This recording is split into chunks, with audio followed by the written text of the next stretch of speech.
Muy buenas, soy el doctor Fernando Mayorga y esta vez les estaré impartiendo la clase de Acupuntura 1. Como tema número 1 tenemos la historia de la medicina tradicional china. A continuación daré una pequeña introducción acerca de la medicina tradicional china y sus remotos conocimientos. Durante muchos siglos los conocimientos sobre la naturaleza fueron limitados, por lo que la experiencia acumulada se consideraba como un valioso tesoro. Poco a poco se fue estudiando más la naturaleza, dentro de la cual estaba la de la naturaleza humana, que fue ampliamente estudiada, dando paso a las tradiciones y constituyéndose así la medicina china como una de las artes más antiguas de esta nación.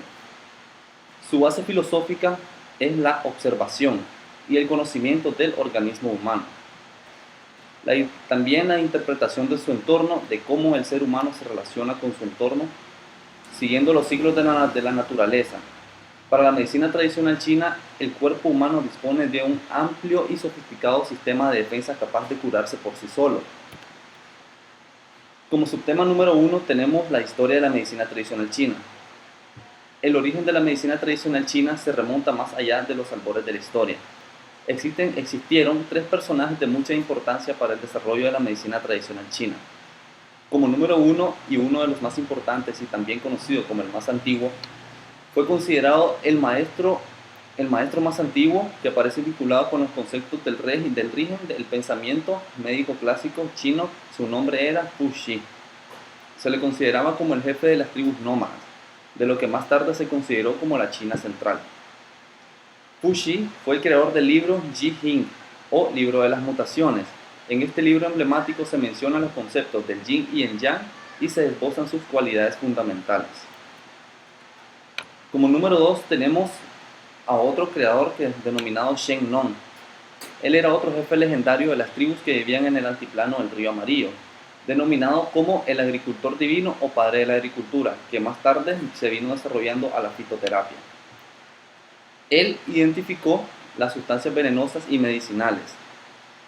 Describió unas 70 sustancias venenosas y 365 sustancias con utilidad terapéutica, de las cuales 252 eran plantas medicinales, 42 de origen mineral y 67 productos de origen animal. Otro de los creadores de la medicina tradicional china y denominado uno de los más importantes también fue Wang Ding, o mejor conocido como el Emperador Amarillo. Su existencia se sitúa en el año 2695 y 2589 a.C.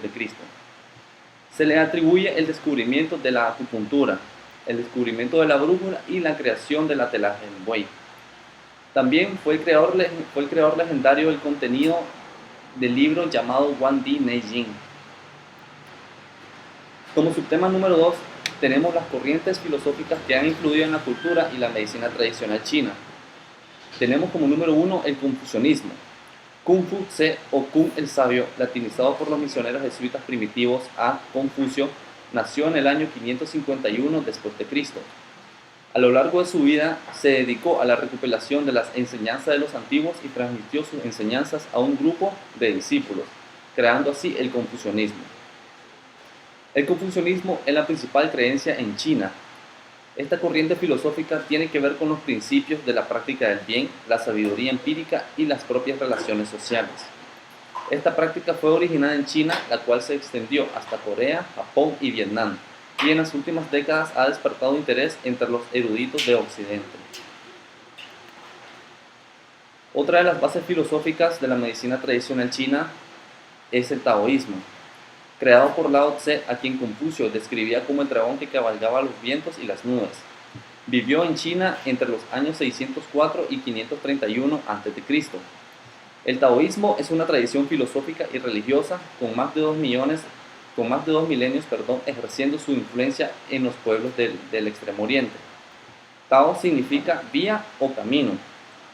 El taoísmo se centra en el nivel espiritual del ser. El Tao Te Ching compara al hombre realizado con el bambú, recto, simple y útil en el exterior y hueco en el interior. También el taoísmo posee 3 fundamentos principales o 3 fuerzas principales. La número 1 tenemos que es la fuerza pasiva, número 2 tenemos la fuerza activa y la número 3 tenemos la fuerza conciliadora. La fuerza pasiva es denominada la energía yin, la fuerza activa es denominada la energía yang y la fuerza conciliadora es denominada el Tao, que es la que las mantiene juntas a las dos. Como subtema 3 tenemos la medicina tradicional china en Occidente. En Occidente, el término filosofía oriental se refiere a las diversas corrientes filosóficas y religiosas que se desarrollaron en Asia del Sur y Asia Oriental. Ha habido discusiones sobre la temática de llamar religiones a algunas corrientes de pensamiento oriental.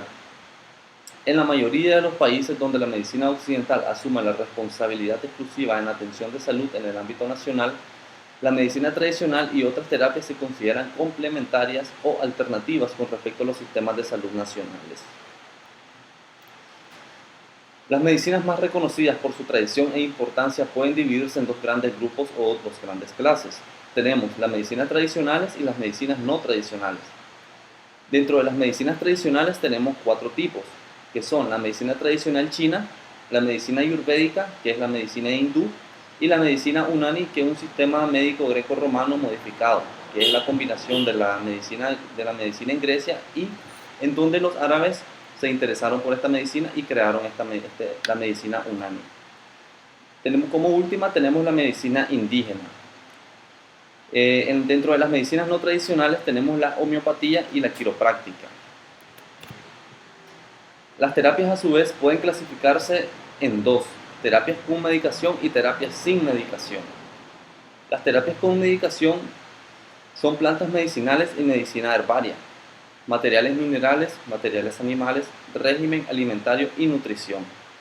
Las terapias sin medicación tenemos la acupuntura, la terapia manual, ejercicios tradicionales como el qigong, el tai chi y el yoga, las terapias físicas, mentales, espirituales y de la conjunción de la mente y el cuerpo. Las terapias sin medicación son las terapias que abarcan todo lo que es el organismo del cuerpo, o sea, son terapias que solo se emplea el cuerpo.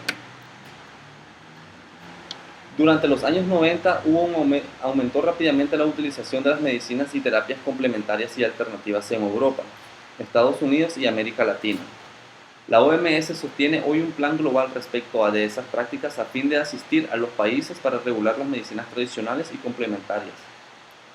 La medicina tradicional china ha entrado en una nueva etapa de desarrollo en los países de América Latina, con el impresionante incremento de la demanda de alternativas terapéuticas ajenas en conceptos y prácticas al modelo científico biomédico. La medicina tradicional se encuentra ubicada hoy en un contexto en el que hace algunos años no existía.